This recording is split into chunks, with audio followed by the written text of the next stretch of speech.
예, 이 시간에는 우리 귀한 메시지 시간 가지겠습니다. 우리 개혁하지만 지금도 개혁이 되고 있다 이렇게 생각이 듭니다. 이 귀하신 목사님, 양마태 목사님 박수로 모시겠습니다. 예.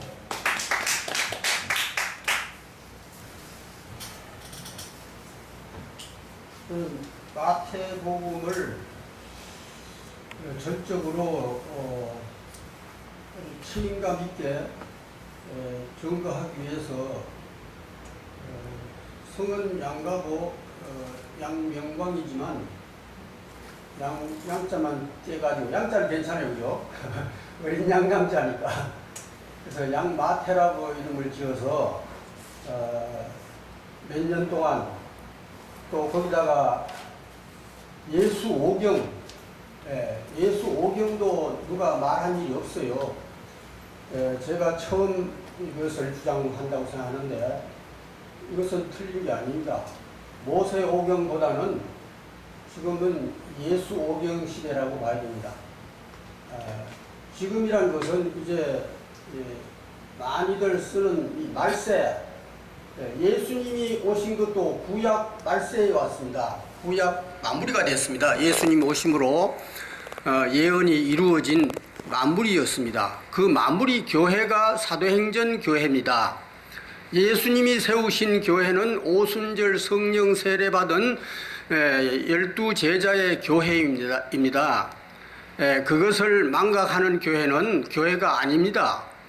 이제 밤의 시대의 교회라고 볼 수 있죠. 어차피 이 성경의 그 짜임새 계획은 구약 4000년 만에 예수님이 오셔서 구약이 이루어졌고 또 예수님이 약속하신 이 재림이 우리 시대에 이루어진다면은 지금부터 복음입니다. 새 언약입니다. 신약은 새 언약이잖아요. 새로 예언된 것이 이제 이루어지는 때가 왔다 이 말이죠. 마태 7장에 보면은 모래 위에 지은 집과 반석 위에 지은 집이 있고 또 주여 주여 하고 거짓으로 불법을 하는 단체가 많다고 되어 있습니다. 많은 사람이 주여 주여 하고 불법을 행한다. 거짓 선지자가 많이 나온다. 이렇게 예언이 되어 있습니다. 그래서 역사를 원칙으로 해서 반복되는 것이기 때문에 우리가 오늘날 어떤 일이 발생하는가, 과거에 어떤 일이 발생하였던가 이것을 생각할 때에 과거에 된 일을 기록으로 봐서 알 수 없게 되어 있다는 것도 비밀입니다. 성경을 봐서 과거 역사를 모릅니다. 비유로 기록되어 있기 때문에 모릅니다. 그것은 예수님이 왔을 때 판명이 됐습니다. 예수님은 진실이고 빛이라고 그랬습니다. 그리고 예언대로 약속대로 메시아가 그리스도로 왔는데 그 시대의 종교 지도자들이 몰랐습니다. 아니라고 반대하고 자기네들이 100% 거짓인 것을 모르고 예수님이 거짓이라 하고 예수님은 자신을 진리다, 진실이다, 참이다, 선이다, 너희는 악하다, 이 세대가 악하다 그렇게 예수님이 판가름을 했습니다. 그 결과 예수님을 죽였습니다. 이거 뭐 아무리 말해도 이거는 조금도 이상할 일이 아닙니다. 확실한 것입니다. 그런데 그 예수님의 죽음에 대해서도 그 외형적으로 알아서는 안 됩니다. 그 내막을 알아야 돼요. 왜 죽었는가? 그럼 뭐 실패했냐? 실패한 거 아니죠. 계획대로 된 거죠. 그런데 왜 그 사람을 죽입니까? 안 죽으면 자기네들이 성공하는데. 예수님은 죽음을 계획하고 오셨기 때문에 성공하신 것입니다. 그래서 다 이루었다. 그렇게 하고 이제 예수님이 죽을 것을 얘기하니까 제자들이 깜짝 놀랐어요. 그런데 오늘날은 잘 죽었다. 예수 십자가로 우리가 구원받는다. 이렇게 말합니다. 그것도 상당한 문제가 있습니다. 이 제자들에게는 어떻게 가르쳤나 하면은 목숨을 다해라. 큰 계명에. 그리고 재림 때는 죽지 않고 육체로 영생한다. 이렇게 초림과 재림으로 복음이 나누어져 있습니다. 그러면 초림 복음의 그 1차는 영혼 구원 받은 교회가 사도행전 교회입니다. 그 이후에는 교회가 없습니다. 마감됐습니다. 맞아요, 안 맞아요? 잘 생각해 봅시다. 우리가 남의 다리 긁는 거예요, 지금.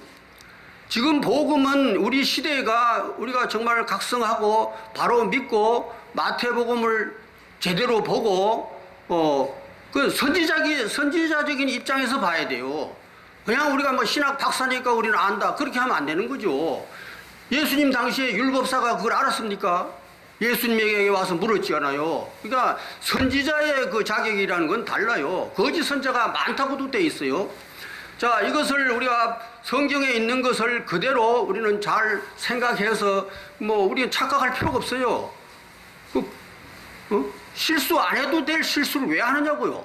내가 성경을 읽어보니까 이거 실수하게 돼 있어요.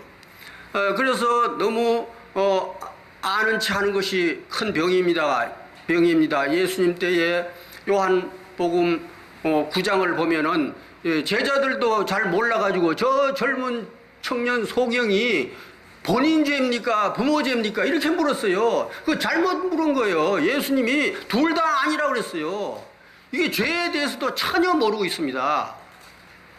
아주 안타까운 일이에요. 예수님 당시에 죄인은 예수님이 죄인이야. 그 시대 율법자들이 볼 때는 예수님을 죄인이라고 너 선생은 왜 죄인들하고 먹느냐? 왜 손 안 씻느냐? 왜 안식일 안 지키느냐? 이렇게 시비를 걸었잖아요. 그래서 우리가 예수님 편에서 성경을 다시 봐야 돼요. 책을 보고 율법사들이 책을 보고 예수님을 반대했던 거예요. 지금도 성경을 많이 안다 하고 이 거짓 선자를 따라다니고 이러는 사람은 참 선지자가 왔을 때 만약에 제가 하는 말이 참 선지자의 성격이 있다면은 제 말을 부정합니다. 안 받아들입니다. 저는 지금 아주 마음에 부담이 커요. 지금 설교를 해도 계속 마음에는 부담이 와요. 이게 내가 하는 말이 바른 말이고 이거 폭로하는 건데 저놈 죽여라 이런 마음을 먹는 사람이 많아요. 아주 나는 그래서 끈기 있게 제가 이걸 잘 극복하고 이 마지막 나팔이라는 사명을 가지고 하고 있습니다. 마지막 나팔이라는 말이 고린도전서 15장 51절에 있잖아요. 내가 비밀을 말하나니 마지막 나팔에 그때에 육체 영생한다고 해서 율법이 끝난다, 사망이 끝난다 그렇게 돼 있어요. 아주 그 발표를 잘했어요. 그럼 마지막 나팔이 뭐냐? 계시록에서 7째 나팔이요. 7째 나팔을 불게 될 때에 종 선지자들이 전하신 복음과 같이 이루리라. 복음이 이루어져야 되잖아요. 이 기독교 복음은 안 이루어집니다. 맨날 죽으면 천국 간다고. 그게 이루어지는 거 아니에요. 그거는 사도행전에서 이루어졌어요. 이걸 끊어서 봐야 돼요. 아담 시대, 노아 시대, 아브라함 시대, 그 다음 누구요? 모세 시대 있잖아요. 그 다음 누굽니까? 예수 시대죠. 예수 시대라고 해서는 그건 정답이 아니에요. 사가랴 시대입니다. 사가랴가 지성소에 있을 때에 천사가 와서 의인이다 정했어요. 그게 멜기세덱이요. 아주 멜기세덱 아는 차고 엉뚱하게 짓거리더라고. 아비야 반열에 제사장 하나가 있으니 사가랴라 의인이다. 일단 벙어리 되라. 자꾸 떠들지 말아야 그죠. 예수님이 올 테니까 예수님의 말을 들으라는 그 얘기입니다. 자, 그러면은 시대를 나누어서 반복되는 시대이기 때문에 지금 우리 시대에 예수님이 당했던 그 구약 말기 시대를 지금 재현해야 돼요. 이 신약을 가지고 뭐 서신서 가지고 안다 하면은 그걸 벌써 이 문제에 걸려든 거예요. 모른다고 해야 돼요. 예수님이 왔을 때 우리는 구약 성경 봐도 모르겠습니다. 예수님 가르쳐 주세요. 이런 사람들이 배운 거야. 아는 체 아는 사람들은 안 가르쳐 줘요. 그 요한복음 9장에 그랬잖아요. 소경을 가지고도 본인 죄도 아니고 부모 죄도 아니다. 근데 요새 자꾸 아담 범죄로 지옥 간다는 거예요. 그런 망측스러운 일을 그 거짓말로다가 뭐 거짓말로다가 장사해 먹는 거 아닙니까, 그게? 자, 그러면은 그때의 그 소경을 고쳤는데 자꾸 시비를 걸어. 그리고 그 시비 거는 사람들에게 너희가 진짜 소경이다. 너희가 소경이라고 하면 내가 고쳐주겠는데 본다고 하니까 너희 죄가 그냥 있느니라 그랬어요. 성경을 잘못 알고 안다면 그게 죄라는 거죠. 그러니까 안 믿게 되는, 예수를 안 믿게 되는 거죠, 그것이. 예수를 믿고 안 믿는 것이 그런 문제를 놓고 성경적인 입장에서 입각해서 얘기를 해야 되지. 괜히 말이 애꿎은 불신자가 지옥 간다 그러면 그만큼 하나님이 악마일 수가 없어요, 그거는. 이런 얘기 나는 뭐 들어보지도 없고 내가 지금 발표를 해보는 겁니다. 이게 앞으로 이렇게 내가 시도를 하고 있는 겁니다. 그러면 그럼 불신자라는 것은 그 당시 유대교 지도자들이 불신자 아닙니까? 그리고 베드로 이런 아주 천한 사람들은 예수를 믿었어요. 그래서 세리와 창기와 먼저 천국 간다 그랬어요. 그럼 복음과 율법에 대해서 탕자 비유에 잘 반영되어 있습니다. 이것도 못 써먹어요. 그 탕자가 복음이에요. 그리고 마태복음에도 제일 처음에는 다말이요, 그 다음에 기생이요, 그 다음에 루시요, 그 다음에 바세바요, 마리아요, 5 여자가 복음이에요. 내 이런 얘기 들어보지도 못했어요. 이러니까 복음이 아니다 이거죠, 복음이. 그래서 자꾸 구약이나 보고 서신서나 보고 바울 위주로 나가고 예수와 제자들은 뒷전이야. 자, 그러면은 이제 복음이라는 것은 예수님이 가르치던 그 진실, 거짓을 치는 거예요. 첫째는 거짓 선자를 치는 거예요. 마귀를 치는 거예요. 그 죄를 치는 거예요. 그 다음에 악이요, 악한 세대라고 그랬어요. 종교를 향해서 쳐야 돼요. 선지자는 안 믿는 사람을 왜 건드려? 만약에 예를 들어서 우리가 상식적으로 생각해 봅시다. 5살 먹어서 죽었어요. 또 20살 먹어서 죽은 사람도 있어요. 50세에 죽은 사람도 있어요. 똑같은 나이로 120세 살든지 뭐 80세를 살든지 그렇게 하고 같은 기회를 주고 안 믿었다고 해야 될 거 아니에요. 5살에 죽은 사람이 안 믿은 겁니까? 기회가 없었던 것이지. 그리고 복음이 뭐 이렇게 세계적으로 나간 일이 지금 최근이지 언제부터 이게 복음이 세계적으로 공평하게 전파됐습니까? 그게 복음이 아니에요. 그걸 복음이라고 하면 그 복음이라고 하는 사람이 잘못이요.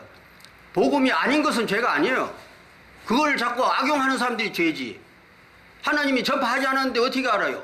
성경을 봐도 모르게 돼 있는데 성경 안 본 게 죄입니까? 보면 더 빠지는 거예요. 함정에 더 빠지는 거예요. 그리고 선지자의 말을 듣게 돼 있어요. 성경을 봐서 되는 게 아니에요. 요한복음 5장 9절, 39절 있잖아요. 너희가 성경에서 영생 얻는 줄 알고 성경을 상고하지 않느냐?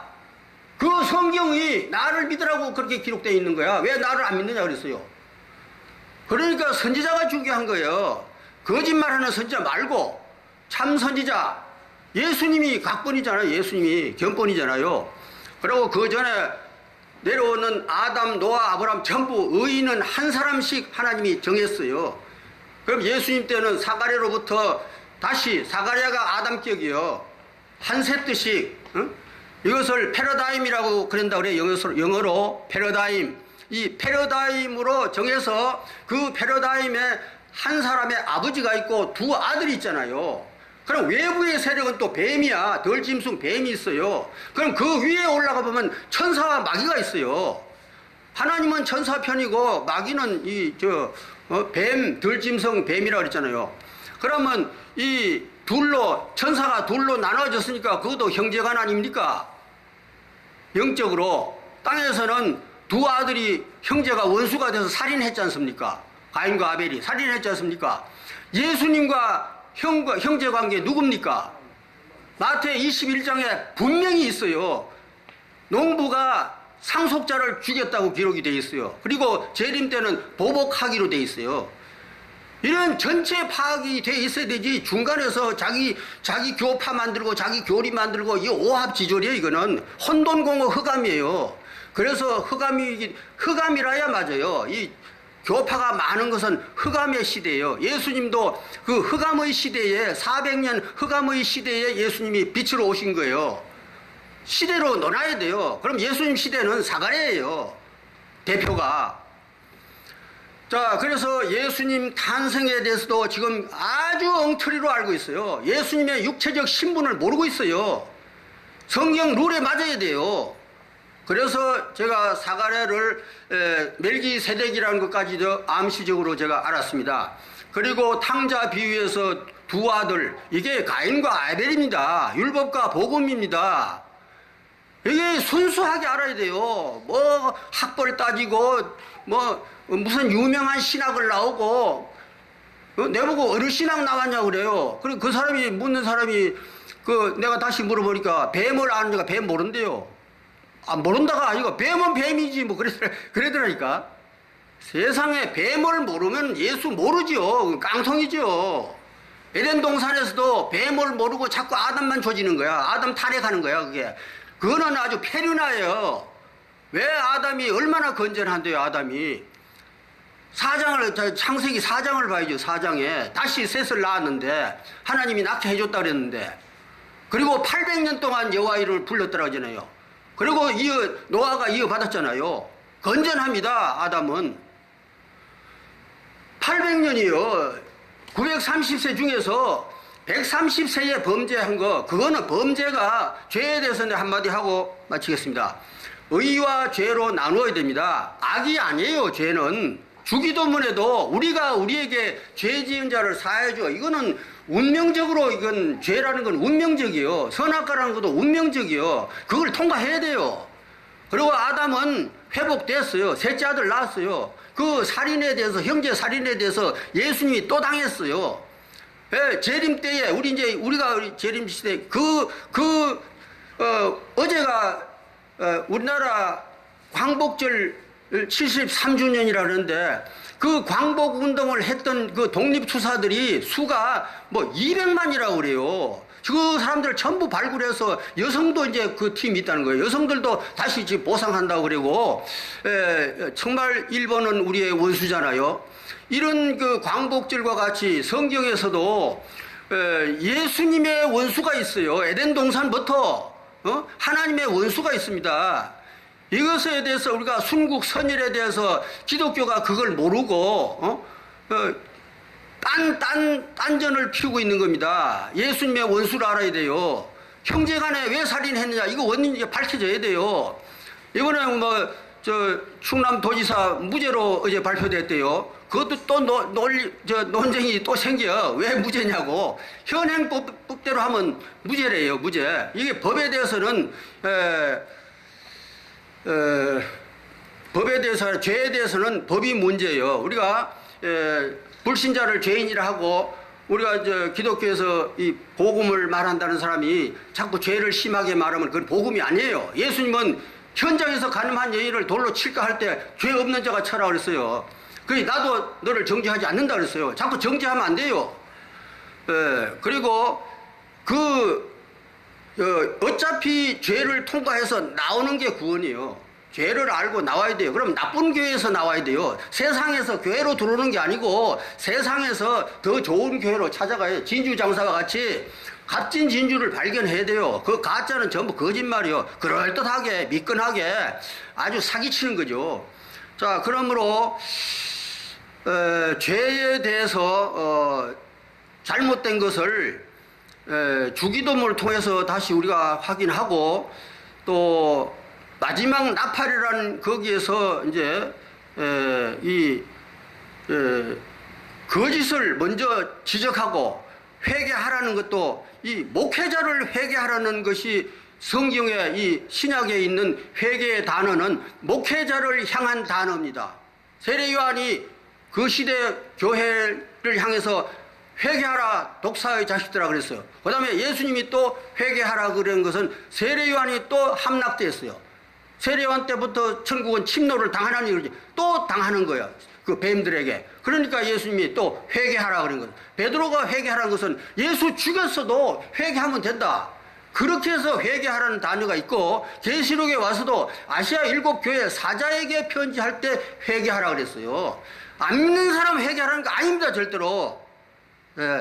20분 돼서 그만하겠습니다. 경청해 주셔서 대단히 감사합니다.